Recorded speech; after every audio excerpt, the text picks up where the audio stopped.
Chapter number 10 NCERT science बहुत ज्यादा important chapter है। अगर आप इसको पढ़ते हो तो बहुत ही अच्छे कॉन्सेप्ट आपसे क्लियर होंगे, क्योंकि ये बहुत ज्यादा इंपॉर्टेंट है। ग्रेविटी पूरा का पूरा ग्रेविटी के ऊपर बेस्ड चैप्टर है। ग्रेविटी आपको अच्छी तरीके से हम पढ़ेंगे, ऊपर ऊपर से अभी थोड़ा देख लेते हैं, लेकिन अंदर जब डीपली जाएंगे तो बहुत अच्छे से समझेंगे। So let's start. जब भी पढ़ने बैठे तो एक कॉपी और एक पेन के साथ बैठना है, जितना पढ़ना है उसको लिखते रहना है, उसे रिवीजन करना है टाइम टू टाइम। जितना रिवीजन करोगे उतना अच्छा आपके लिए होगा। So let's start. Gravitational chapter number 10 है अपना। सबसे पहली बात तो ग्रेविटेशन में थोड़ा इंट्रोडक्शन देख लेते हैं, क्योंकि मुझे इंट्रोडक्शन में 2-4 पॉइंट्स इंपॉर्टेंट लगी, इसलिए मैंने ऐड कर दिया इसके अंदर। और सबसे पहली बात, ये सारे के सारे पॉइंट्स एनसीईआरटी के अंदर है, स्टेप बाय स्टेप थोड़ा बहुत मॉडिफाइड है, जिससे आपको समझ में आए अच्छी तरीके से। अगर आप ये लिख के आओगे तो आपका 100% मार्क्स कोई नहीं काटेगा। आपके टेस्ट और आपके एग्जामिनेशन बहुत अच्छे जाने वाले हैं, ये गारंटी है मेरे साइड से। So let's start. तो देखते हैं ग्रेविटी क्या होता है। देखो, ग्रेविटेशनल शब्द आया ग्रेविटी से, तो ग्रेविटी का मतलब क्या है भैया, देखते हैं एक बार।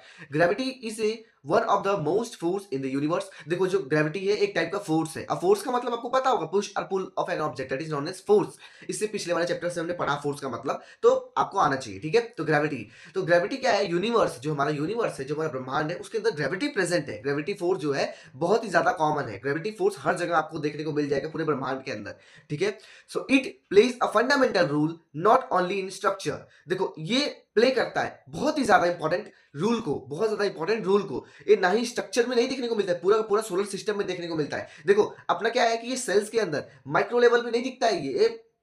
ये सोलर सिस्टम के मतलब बहुत ऊंची ऊंची स्तर, जैसे कि हमारा सोलर सिस्टम हुआ, यूनिवर्स हुआ, गैलेक्सीज हुई, प्लैनेट्स हुआ, मून हुआ, सन हुआ, ये सारी जगह पे हमें ग्रेविटी दिखता है, ग्रेविटी दिखता है, ठीक है। But also in a way object behave on earth. जैसे कि हमारा अर्थ में देखो, अर्थ में भी ग्रेविटी प्रेजेंट है, जिसकी वजह से आज हम और आप खड़े हैं, ग्रेविटी के ही कारण। अगर ग्रेविटी नहीं होता अर्थ पे तो हम सब ऑटोमेटिकली मतलब उतना अट्रैक्टेड नहीं रहते जमीन से। जो भी हम कुछ फेंकते हैं तो जमीन पे क्यों गिरता है, ग्रेविटी के कारण गिरता है। तो देखो, हम इसे अच्छी तरीके से पढ़ेंगे, अभी डीपली नहीं पढ़ रहे हैं, थोड़ा इंट्रोडक्शन है, थोड़ा ऊपर ऊपर से देख रहे हैं। अभी हम डीपली पढ़ेंगे, टेंशन मत लेना, ठीक है। तो देखते हैं और चीज। In this section we will talk about gravity on small scale. हम इस सेक्शन में ग्रेविटी के छोटे छोटे स्केल्स में पढ़ रहे हैं, लेकिन आगे चल के बहुत अच्छे से पढ़ेंगे। इसमें लिखा नहीं, मैं वापस बोल रहा हूँ, ये मैं थोड़ा अपने से बोल रहा हूँ कि अभी थोड़ा इंट्रोडक्शन चल रहा है। इंट्रोडक्शन के बाद जब हम पढ़ने जाएंगे डिटेल्स में पढ़ेंगे, ठीक है। We will discuss topic such as weight, free fall and ballistics.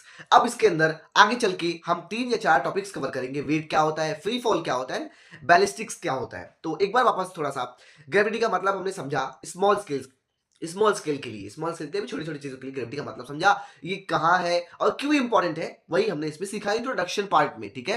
अब हम पढ़ते हैं ग्रेविटेशनल। अब ग्रेविटेशनल का मेन मतलब पढ़ते हैं कि इसका मतलब होता क्या है, जिसकी वजह से अपना ये चैप्टर बना। ग्रेविटेशनल, ठीक है। Gravitational is the force of attraction between two objects in the universe. Gravitational का मतलब क्या है भैया, ग्रेविटेशनल का मतलब ये है कि ये एक वन टाइप ऑफ फोर्स है। जैसे कि मैंने बताया, ग्रेविटी, देखो ग्रेविटी ग्रेविटेशनल से आया था, ठीक है। ग्रेविटेशनल बाप है तो ग्रेविटी बच्चा है, ये बात ध्यान रखिएगा, दोनों एक ही है लेकिन बाप और बच्चा है, ऐसा है। तो ग्रेविटेशनल क्या है, gravitational is the force of attraction. क्या है, एक फोर्स है। कौन सा फोर्स है, अट्रैक्शन, अट्रैक्ट करता है दो ऑब्जेक्ट्स को। जैसे कि मान लीजिए हमारे अर्थ पे ग्रेविटी प्रेजेंट है, ग्रेविटेशनल मतलब ग्रेविटी प्रेजेंट है मतलब ग्रेविटेशनल, ठीक है। तो जो भी चीज हम फेंकते हैं वो ऊपर क्यों नहीं जाता, नीचे ही क्यों आता है। जब भी कोई हम चीज फेंकते हैं ऊपर तो डायरेक्ट ऊपर से नीचे आता है, नीचे क्यों आता है, ग्रेविटेशनल के कारण, ठीक है। तो यही कहने का अर्थ है कि जब भी दो चीजें एक दूसरे पे अट्रैक्ट होंगी, जैसे कि दो बंदे एक दूसरे पे अट्रैक्ट होंगे, ठीक है। बंदे मतलब नहीं, कोई दो चीजें समझ लीजिए, बंदे कहना थोड़ा गलत हो जाएगा, लेकिन ठीक है। दो सब्सटेंस है, फिर दो ऑब्जेक्ट्स, एक बार वापस, दो ऑब्जेक्ट्स जब भी एक दूसरे पे अट्रैक्ट करेंगे, वो जो फोर्स लगेगा वो कौन सा फोर्स होगा, ग्रेविटेशनल। वो कहां पे, यूनिवर्स में। एक बार वापस, ग्रेविटेशनल जो है यूनिवर्स में प्रेजेंट है। कि कहां प्रेजेंट है भाई, ये फोर्स ऑफ अट्रैक्शन है बिटवीन टू ऑब्जेक्ट्स। दो ऑब्जेक्ट में फोर्स ऑफ अट्रैक्शन अगर दिख रहा है तो ग्रेविटेशनल है, यूनिवर्स के अंदर। तो ग्रेविटेशनल में भी attraction of object by the earth. तो ग्रेविटेशनल का शायद अट्रैक्शन ऑफ ऑब्जेक्ट हो सकता है जो अर्थ के कारण होता है। जैसे कि अर्थ अर्थ जो हमारे आजू बाजू मून, सॉरी, अर्थ के आजू बाजू जो मून चक्कर लगाता है, ग्रेविटी के कारण ही लगाता है। ग्रेविटी के कारण वो खड़ा है। जो अर्थ है हमारा, जो राउंडेड, जो गोल गोल घूम रहा है, वो अर्थ ग्रेविटी के ही कारण घूम रहा है। और जो अर्थ के आजू बाजू चक्कर लगा रहा है कौन, मून, तो वो भी ग्रेविटेशनल के ही कारण लगा रहा है। ग्रेविटी चली गई तो वो खत्म हो जाएगा, वो चला जाएगा कहीं और, ठीक है। और पढ़ते हैं, this force is proportional to the product of a mass object.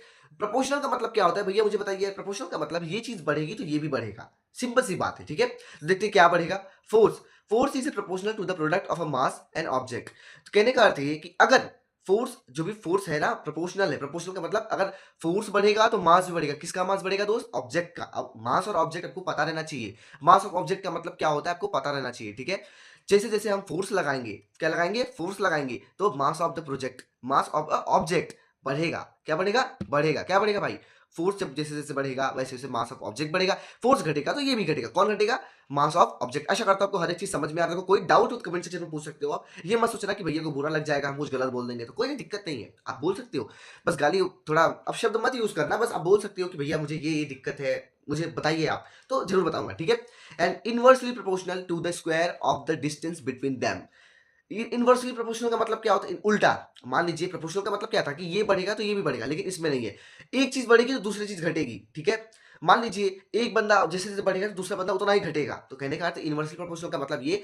इस इनवर्सली प्रोपोर्शनल का मतलब ये कि जैसे जैसे हम फोर्स लगाएंगे तो जो भी डिस्टेंस होगा ना, square of distance D square, ये रहा आर, सॉरी आर स्क्वायर, ये रहा आर स्क्वायर अपना, तो ये क्या होगा? घटेगा। जैसे जैसे मतलब फोर्स बढ़ेगा, मान लीजिए जैसे जैसे ग्रेविटी बढ़ रहा है वैसे वैसे क्या होगा? Square square of the distance between them come होगा। एक बार वापस, प्रोपोर्शनल का मतलब ये होता है जब भी कोई चीज बढ़े, साथ में बढ़े, साथ ही साथ बढ़े, उसे कहते हैं प्रोपोर्शनल। इनवर्सली प्रोपोर्शनल का मतलब ये होता है जो साथ में बढ़ता नहीं कि साथ, देखो साथ में बढ़े भी साथ में घटे भी, ठीक है। इनवर्सली प्रोपोर्शनल का मतलब ये होता है कि अब एक बंदा बढ़ेगा तो दूसरा बंदा घटेगा, जितना वो बढ़ेगा उतना वो घटेगा। लेकिन प्रोपोर्शनल में क्या था? दोनों साथ ही में बढ़ते हैं, साथ ही में खाते हैं, साथ ही पीते हैं और साथ ही में ही रहते हैं। लेकिन इनवर्सली प्रोपोर्शनल में ऐसा नहीं है। बंदा साथ ही में बढ़ेगा, एक बंदा साथ ही में बढ़ेगा, दूसरा बंदा साथ ही में घटेगा, ठीक है। आशा करता हूँ आपको समझ में आया उसके अंदर, और मुझे तो नहीं लगता कुछ जरूरत होगा इसके अंदर एक्सप्लेनेशन के लिए। समझ में आया हो आशा करता हूँ आपको हर एक चीज। सो देखते हैं, it is independent of medium. भैया मीडियम का मतलब क्या होता है? इंडिपेंडेंट का मतलब क्या होता है? इंडिपेंडेंट का मतलब होता है डिपेंडेंट ना हो जो, किस पे? मीडियम पे। मीडियम का मतलब क्या होता है भैया बताइए? मीडियम का मतलब होता है एयर, वाटर, स्पेस, वैक्यूम। देखो स्पेस को आप वैक्यूम भी बोलोगे तो चल जाएगा। एक बार वापस, स्पेस को वैक्यूम भी बोलोगे तो चल जाएगा, क्योंकि ये एमसीक्यूज के अंदर क्वेश्चंस आते हैं, तो ये ध्यान देना कि पूछ देगा इन विच विच, मतलब चार पांच उसे अपने को ऑप्शन दे दिया, उसने बोला कौन सा इंडिपेंडेंट मीडियम बताइए, तो एक दो दे देगा जो इंडिपेंडेंट होगा, जो डिपेंडेंट होगा, तो उस हिसाब से आपको करना है, ठीक है। तो एयर, वाटर, स्पेस, अभी हम आगे चल के और अच्छे से पढ़ेंगे इसके अंदर, ये भी थोड़ा ऊपर ऊपर से आप देख लीजिए अच्छी तरीके से, ठीक है। अब हम ग्रेविटेशनल फोर्स का फॉर्मूला पढ़ते हैं। देखो ये फॉर्मूला थोड़ा अभी रट लो, आगे चल के और अच्छे से पढ़ेंगे इसको, क्योंकि इसका एक डेरिवेशन है। डेरिवेशन का मतलब आपको आशा करता हूँ समझ में आ रहा हो। डेरिवेशन का मतलब होता है अच्छे तरीके से कहां से आया ये, तो उसे हम कंस्ट्रक्ट करेंगे, बनाएंगे, ठीक है। तो अभी के लिए आप रख लीजिए जी एम एम अपॉन में आर, दोनों एम, एक बड़ा एम है एक दूसरा छोटा एम है, ठीक है। अगर आपके नोट्स के अंदर आप ऐड कर रहे हो तो अगर आपको नहीं समझ में आए तो एम वन एम टू भी लिख सकते हो, कोई दिक्कत नहीं है। G M one M two upon में आर स्क्वायर। अब इसका मतलब हम नेक्स्ट वाले वीडियो में समझेंगे अच्छी तरीके से, क्योंकि इसका एक डेरिवेशन है अच्छी तरीके से। डेरिवेशन मोस्ट इंपॉर्टेंट थिंग है। डेरिवेशन अच्छी तरीके से आपके एग्जामिनेशन या टेस्ट में आता ही है, तो उसे हम अच्छी तरीके से देखेंगे, ठीक है। तो अभी के लिए थोड़ा सा रट लेना इस फॉर्मूले को, ठीक है। देन एक दो एग्जांपल देखते हैं ग्रेविटेशनल फोर्स के, जिससे हमें और हमारा कॉन्सेप्ट और ज्यादा क्लियर हो, ठीक है। देखते हैं क्या है। If a body is drop from a certain height it falls downward due to the earth gravity. जैसा कि हमने बताया कि कोई चीज अगर हम ऊपर से कोई चीज फेंकेंगे तो ग्रेविटी के कारण वो अर्थ के नीचे ही आएगा, ना कि ऊपर जाएगा, नीचे ही आएगा, कितने ऊपर से हम फेंक ले, ठीक है। If a body is thrown upward it reaches a certain height and then falls downward due to the gravity. कोई भी बॉल अगर आप छत पे, या छत पे तो नहीं, कोई भी बॉल अगर आप फेंकते हो आकाश में, ठीक है, तो वो अपनी ऊंचाई तो तय करेगा, लेकिन एक समय पे वापस नीचे आ जाएगा वो, ठीक है। दूसरा एग्जांपल देखते हैं क्या है। Gravitational may be attraction between objects in outer space. Gravitational शायद अट्रैक्शन है कहां पे? ऑब्जेक्ट्स पे। कौन से ऑब्जेक्ट? आउटर स्पेस, स्पेस के अंदर। ग्रेविटेशनल शायद स्पेस के अंदर भी प्रेजेंट है, ठीक है। तो कहां कहां प्रेजेंट है देखते हैं। Attraction between earth and moon, attraction देख सकते हैं हम अर्थ और मून का। And attraction between sun and planets, sun और प्लैनेट्स के अंदर भी ग्रेविटी प्रेजेंट होती है। ये बात आपको ध्यान में रखना है। कोई भी डाउट हो तो कमेंट सेक्शन में जरूर पूछना। ये मैं गारंटी देता हूँ आपको हर एक चीज स्टेप बाय स्टेप समझ में आएगा। कोई भी दिक्कत हो, अगेन बोलता हूँ, कोई दिक्कत हो तो कमेंट सेक्शन में पूछ सकते हो, ठीक है। अब हम पढ़ते हैं ग्रेविटी। देखो ग्रेविटेशनल अच्छी तरीके से हो गया। ग्रेविटी क्या होता है? देखो एक बार वापस बताता हूँ, ग्रेविटेशनल क्या होता है। ग्रेविटेशनल के अंदर आता है ग्रेविटी। ग्रेविटेशनल बाप है तो ग्रेविटी बच्चा है, तो बच्चे कौन है? पढ़ते हैं इसके बारे में, ठीक है। A natural force that pulls all object toward the centre of the earth, that is known as gravity. अब देखो ग्रेविटेशनल पूरे प्लैनेट्स के अंदर प्रेजेंट है, पूरे स्पेस के अंदर प्रेजेंट है, पूरे यूनिवर्स के अंदर प्रेजेंट है, लेकिन जो ग्रेविटी है अपना वो अर्थ के अंदर प्रेजेंट है, ठीक है। वापस एक बार, ग्रेविटी जो है अर्थ के अंदर प्रेजेंट है, ठीक है। तो ये नेचुरल फोर्स है, नेचुरल फोर्स प्राकृतिक है, ये नेचुरल फोर्स है जो पुल करता है मतलब खींचता है सारे के सारे ऑब्जेक्ट को अपने अपने लिए, centre of the earth, that is not is gravity, ठीक है। आशा करता हूँ कुछ समझ में आया हो। एक बार शायद वापस बता देता हूँ।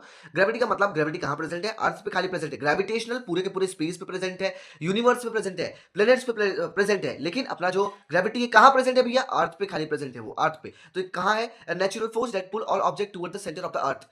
ये एक नेचुरल फोर्स है जो खींचता है अपने साइड। क्या करता है? खींचता है हर एक चीज को, उसको कहते हैं ग्रेविटी। कहां ग्रेविटी है? अर्थ पे है। कीप्स द मून, और देखो जो ग्रेविटी है मून्स को भी अपने साथ में रखता है, ठीक है। मून्स को अपने, क्योंकि ये अर्थ प्रेजेंट है, सिंपल सी बात है। तो अर्थ के अंदर प्रेजेंट है, तो अर्थ का आजू बाजू कौन चक्कर लगाता है? मून लगाता है। ड्यू टू ग्रेविटी ठीक है, ये चक्कर लगाता है। इट होल्ड स्टार टुगेदर, और ये जितने भी स्टार्स है ना उन्हें भी साथ में रखता है ये। सिंपल सी बात है, देखो ग्रेविटेशनल एक टाइप का फोर्स है। क्या है? फोर्स है, एक टाइप का फोर्स है जो मिनरली अंदर पाया जाता है। किसके अंदर पाया जाता है? प्लैनेट्स के अंदर, मून्स के अंदर। और जो अपना ग्रेविटेशनल है ना, अपना ग्रेविटेशनल जनरली यूनिवर्स में पाया जाता है, यूनिवर्स में, सोलर सिस्टम्स में, और बहुत जगह, ठीक है, आउटर स्पेस में। ठीक है, आशा करता हूँ कुछ समझ में आया हो। और देखो, and binds a Galaxy together for billion of years. Billion of years मतलब कि बहुत ज्यादा। बाइंड बाइंड मतलब इसने जोड़ के रखा है गैलेक्सीज को बहुत सारे सालों से, बिलियन सालों से। ठीक है, and prevents planets from losing their atmosphere. देखो मैं जैसे कि मैंने बताया, ग्रेविटी क्या होता है? प्लैनेट्स के अंदर होता है, प्लैनेट्स अंदर होता है, इसलिए होता है कि ये अपना एटमॉस्फेयर ना लूज कर सके। एटमॉस्फेयर का मतलब आपको पता होना चाहिए। ठीक है, देखो आप हमारा यूनिवर्सल लॉ ऑफ ग्रेविटेशन जो हम नेक्स्ट टॉपिक पे पढ़ेंगे, नेक्स्ट वीडियो में पढ़ेंगे अच्छी तरीके से, क्योंकि डेरिवेशन है, ये ऊपर ऊपर से हम नहीं पढ़ सकते। अभी के लिए थोड़ा थोड़ा बेसिक्स था, तो इंट्रोडक्शन था, तो मैंने सोचा इसे अच्छे से पढ़ा देते हैं। लेकिन यूनिवर्सल लॉ ऑफ ग्रेविटेशन के लिए अच्छी तरीके से एक अलग से वीडियो बनाने की जरूरत पड़ेगी, मुझे पता है। Thank you so much. कोई भी डाउट हो तो कमेंट सेक्शन में जरूर पूछ सकते हो आप। लाइक करना, शेयर करना, सब्सक्राइब करना अगर आपको अच्छा लगे तो। ठीक है, thank you so much everybody.